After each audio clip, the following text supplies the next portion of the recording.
Se você quer ganhar uma renda extra, a forma mais rápida e fácil é com um canal de corte. Esse curso te ensina a criar um canal de corte do zero e fazê-lo bombar e gerar dinheiro. Nele você vai aprender como monetizar e evoluir seu canal de corte, aumentando seus ganhos financeiros. Toque de limpeza é sempre... A gente estava falando de fraquezas, né? A minha fraqueza é isso aí. Tem o toque. Eu acho que eu tive toque também quando era criança. Por quê, Porque eu tinha lá que alinhar, eu tinha umas miniaturas de moto, eu tinha que alinhar todas de uma certa maneira. E passou? E passou isso? Passou, felizmente. Depois que eu comecei a fumar, vários problemas da minha vida se resolveram. Entendeu? Não sabia nem fumar, inclusive. Vamos começar então o nosso tema. E aí eu até tava falando que eu vi uma live que os dois fizeram no Instagram, onde eles falavam exatamente sobre isso, afinal, bilionários não deveriam existir. E eu falei, eu gostaria de começar um pouquinho antes, né? Porque no Brasil a gente tem essa crença de que ser rico é ruim. Estar rico é porque esse momento, né? Esse status significa que você ou é uma pessoa ruim, ou você passou a perna em alguém, você fez alguma coisa de ruim para chegar ali e para ganhar dinheiro. Então acho que a gente podia começar falando um pouquinho sobre isso. Bom, eu vou deixar a palavra primeiro com a Renata. Né? Vai, Rê. Porque aqui são os convidados que mais falam, viu, Renata? Ah, é? Mas, então a gente faz um bate-bola bacana. Eu tava vendo a nossa live já faz até que um tempinho, né? A gente passa rápido o tempo.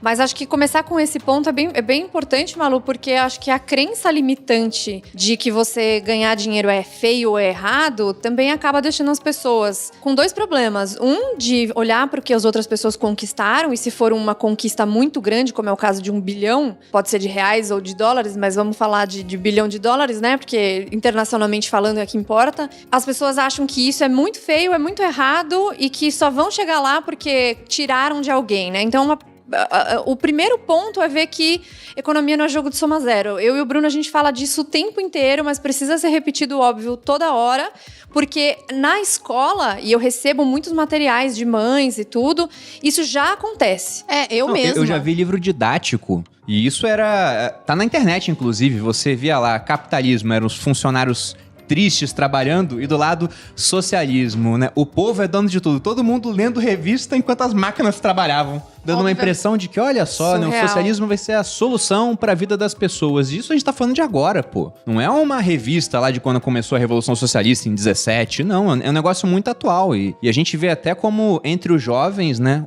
tem esse apelo do progressismo, né? Tá muito em moda. Tá muito em voga hoje em dia, A própria igreja, né, muitas vezes pregou isso. Também. Se a gente for pegar a origem histórica, a gente vai ver várias coisas que corroboram com essa visão. Você pega aqui no Brasil, a gente tem uma visão de que ser rico é errado, porque, por exemplo, a gente é um país muito cristão. E durante boa parte da história, a igreja era contra a prática de usura. Tanto que você tinha até os judeus, né, dominando essa atividade, porque os judeus podiam emprestar dinheiro para outras pessoas que não eram judias. Entre os judeus também não podia. Já o cristão não, aquilo era pecado. Tem até um livro que eu gosto muito de Shakespeare, né? Na verdade é uma peça, que é O Mercador de Veneza.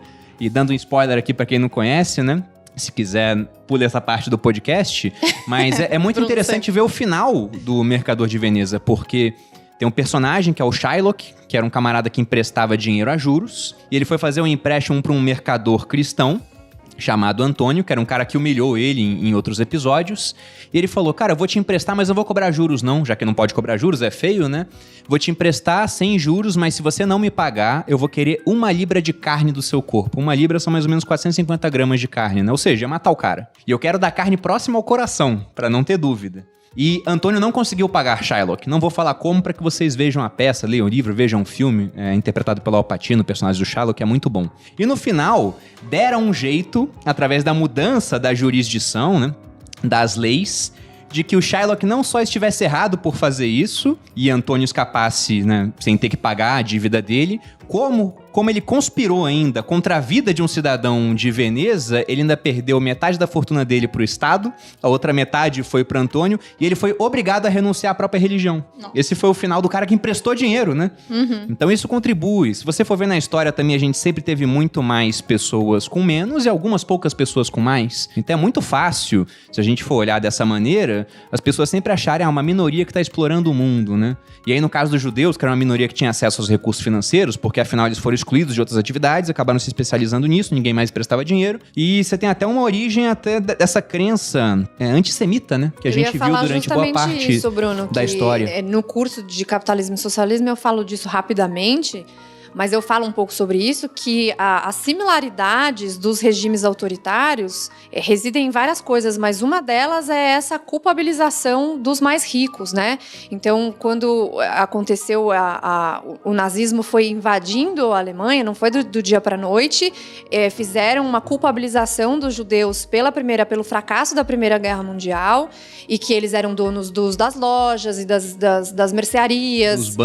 Dos bancos e tudo, e isso acabou ajudando a criar esse ressentimento contra eles. Então, obviamente que tem outros fatores, mas ele sempre está presente, esse ressentimento contra o sucesso. Então, assim, por mais que a gente possa entender que num país como o Brasil, que é um país pobre, o grande problema é quem são os inimigos. São as pessoas que enriqueceram apesar do Estado, de todas as burocracias e regulações e dificuldades e legislação trabalhista complexa e impostos, ou é o Estado que fica com a maior parte. Até essa semana vou fazer uma sequência sobre a CLT, que a gente também já falou várias vezes a respeito. Mas agora eu sou CLT, né? Então mudei um pouco de... Agora eu não vou ter que te excluir, vou ter que pôr um X na sua cara na live que a gente fez sobre Todo isso. Todo poder aos proletários.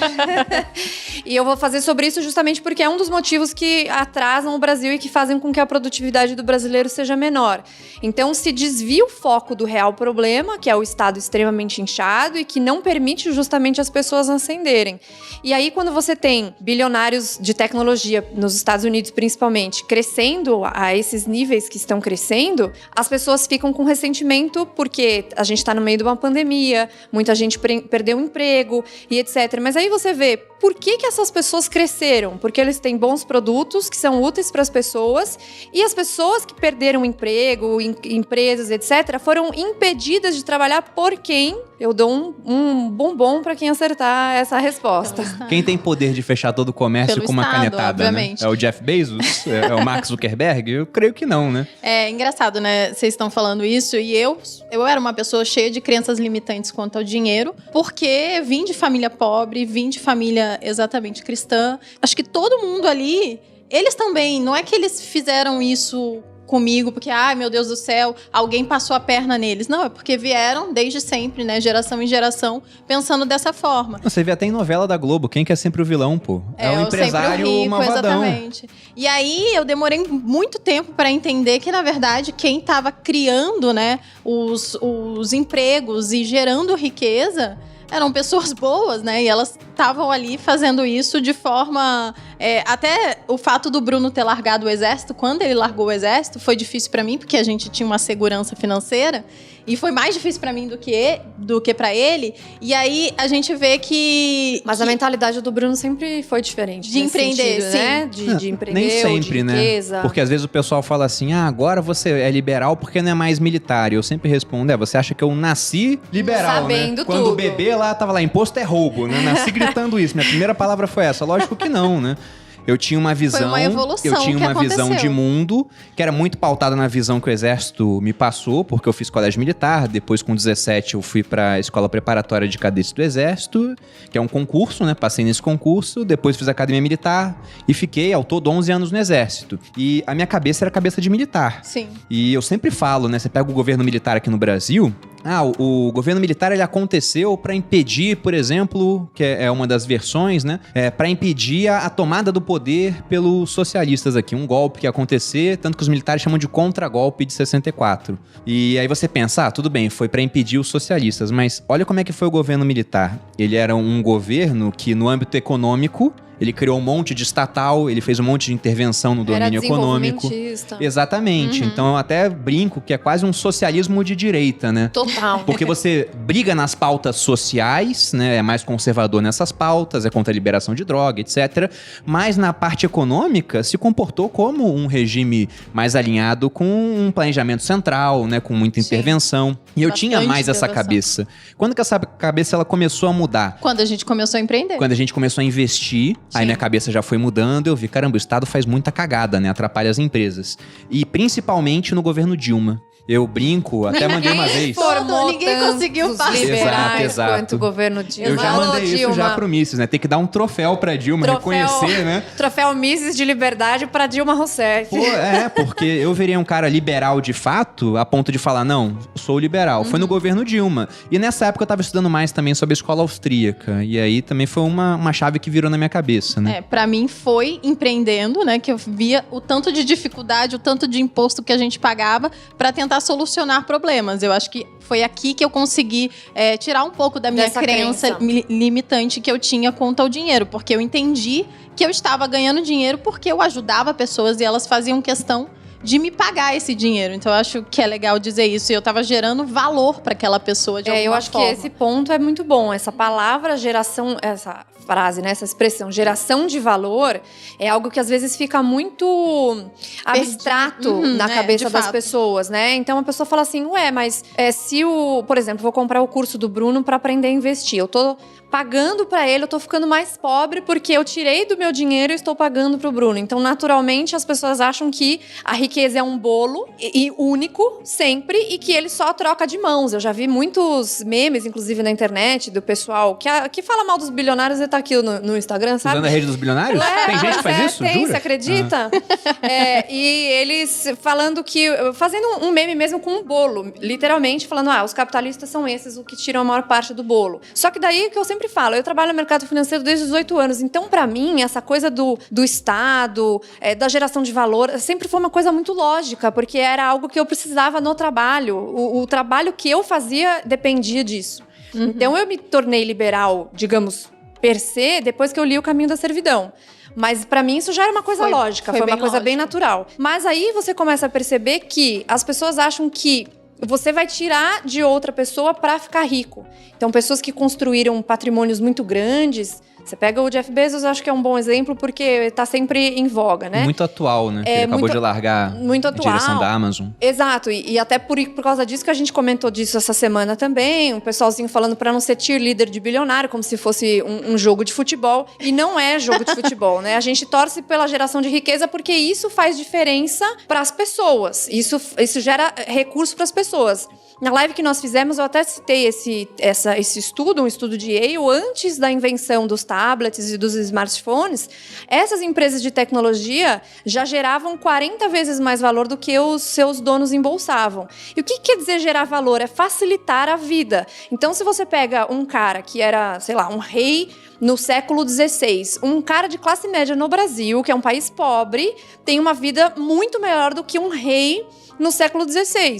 E nem precisa voltar tanto assim. A gente pode 17, 18. Não, você pega, por exemplo, até a história do John Rockefeller, né? Rockefeller, ele, segundo um ranking da revista Forbes, ele é o homem mais rico que já existiu na história. E aí eu chamo a atenção para alguns pontos iniciais, porque dentro desse ranking, tava lá o Rockefeller, tava o Carnegie, tava o Vanderbilt, que eram americanos que viveram mais ou menos no mesmo período, final ali do século XIX, início do século XX, que foi um período muito propício para grandes inovações, e principalmente em países livres, como era o caso dos Estados Unidos, né? Porque em outros países, o Rockefeller quer inventar o querosene. Aqui no Brasil, vamos falar, mas esse negócio de querosene vai mexer com o mercado de óleo de gordura de baleia, né? Vamos fazer alguma coisa para proteger o povo contra o querosene que pega fogo. Então vamos proteger. E aí ia surgir aquela inovação. E esse é um ponto interessante já. Então foi um momento muito propício, um país muito propício. Mas a grande questão do Rockefeller é que, apesar de ser o homem mais rico de toda a história, segundo o ranking, ele viveu boa parte da vida sem energia elétrica. E não foi porque não existia energia elétrica. Mas porque ele... Na verdade, a energia elétrica já existia desde sempre, né? Mas, digo assim, para fornecer realmente iluminação para as casas. Porque o Thomas Edison já havia inventado a lâmpada, já tinha circulação de energia. Mas não é assim, né? O cara inventa um negócio e daí, de repente, todo mundo tem a distribuição disso fácil, exato, né? mas o Rockefeller... Sim, precisa empreender, colocar fiação. Mas o Rockefeller, ele poderia ter sido um dos primeiros a ter a casa abastecida com isso. Por que ele não foi? Riquíssimo. Ele era riquíssimo. Por que não foi? Porque ele era concorrente do Edison. Ele fornecia querosene para iluminação pública. Então, ao invés de adotar essa inovação, ele combateu. Ele pagava o pessoal matar elefante eletrocutado. Para mostrar, olha como é que é perigoso a energia elétrica. Bruno, então ele viveu sem energia boa parte da vida. É sensacional de quando as pessoas perguntam pra gente sobre por que os bilionários apoiam diversas plataformas de políticas públicas que são contrárias ao ambiente de negócios. Você já respondeu aí. cara não quer mais concorrência, então fica muito claro. Eu até brinquei antes da gente começar a gravar, o Bruno né? agora é CLT. Eu tava falando com a Renata que eu cheguei numa fase hoje que já compensa ser socialista, entendeu? Porque, sabe, a liberdade de mercado é muito boa quando você quer crescer. Aí depois de um tempo que eu olho assim, hoje eu já sou um dos maiores educadores financeiros, virei sócio do cara que é o maior aqui do Brasil. Então eu chego ali pro Thiago, vamos lá no governo? Tem uns militares que eu conheço lá, né? Vamos falar com os caras, vamos criar aí a ordem dos educadores financeiros do Brasil e aí é pra matar a concorrência. Quem quiser competir com a gente... Aí você põe um monte de regulação, de burocracia para as pessoas entrarem. Faça uma prova, tem que pagar pra mim, senão você não tá autorizado a fornecer aquele serviço. Isso tudo é pra defender o mais pobre, lógico. Não, e eu falo isso, que é pra defender o povo. O que é ainda melhor, né? Então tem isso, o Rockefeller foi isso, ele tentou de todas as formas combater aquela inovação, só que não deu certo. E no final, ele acabou tendo energia elétrica na própria casa. Mas entenda que o homem mais rico que já existiu, ele viveu sem energia boa parte da vida. E hoje, como você falou, no Brasil, uma pessoa que vive, né, numa área urbana, mesmo sendo pobre, costuma ter energia elétrica. Só pra deixar mais palpável, eu acho que a gente... Se você gostou desse corte, se inscreve aí e não esquece de deixar o like. Valeu!